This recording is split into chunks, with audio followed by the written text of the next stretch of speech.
Hi welcome back. ఈ వీడియోలో DaVinci resolve use చేసి ఇలా టైపింగ్ ఎఫెక్ట్ని ఎలా క్రియేట్ చేయాలో చూద్దాం. సో ఫస్ట్ మీడియా పూల్ పక్కనున్న ఎఫెక్ట్స్లోకి వెళ్ళి ఇక్కడ టైటిల్స్ కేటగిరీస్లో ఉన్న టెక్స్ట్ ప్లస్ని టైమ్ లైన్లోకి డ్రాగ్ చేయండి.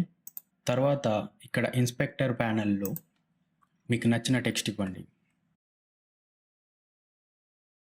సో ఇక్కడ నేను టైపింగ్ టెక్స్ట్ అని ఇచ్చాను. తర్వాత మీకు నచ్చిన ఫాంట్, కలర్ అలాగే సైజ్ సెలెక్ట్ చేసుకోండి.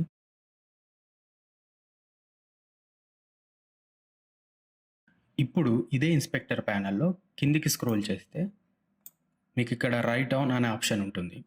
సో మీ ప్లే హెడ్ని టెక్స్ట్ ప్లస్ స్టార్టింగ్లో పెట్టి ఈ రైట్ ఆన్ని కంప్లీట్ జీరోకి తీసుకెళ్ళండి. ఇక్కడ మీకు కీ ఫ్రేమ్ ఆప్షన్ ఉంటుంది కదా, దాన్ని సెలెక్ట్ చేసుకోండి. సో ఇక్కడ రెడ్ కలర్లో కీ ఫ్రేమ్ అనేది యాక్టివేట్ అయింది. మీకు ఎంతవరకు ఆ ఎఫెక్ట్ రావాలో అక్కడ దాకా ప్లే హెడ్ని పెట్టుకొని సో ఇప్పుడు ఈ రైట్ ఆన్ని కంప్లీట్ 1కి డ్రాగ్ చేయండి. సో ఇప్పుడు ప్లే చేసి చూస్తే మీకు టైపింగ్ ఎఫెక్ట్ అనేది మీ టెక్స్ట్కి అప్లై అయింది. సో ఇక్కడ ఒక ప్రో టిప్ ఏంటంటే ప్రతిసారి ఈ ఎఫెక్ట్ని క్రియేట్ చేసే బదులు ఈ టెక్స్ట్ ప్లస్ని మీ మీడియా పూల్కి డ్రాగ్ చేయండి. ఎక్కడైతే మీకు ఈ టైపింగ్ టెక్స్ట్ అవసరం అవుతుందో అప్పుడు డ్రాగ్ అండ్ డ్రాప్ చేసుకోండి టైం లైన్లోకి.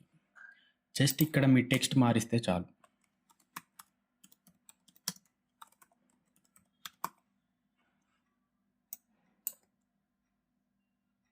సో వీడియో నచ్చితే లైక్ చేసి సబ్స్క్రైబ్ చేసుకోండి.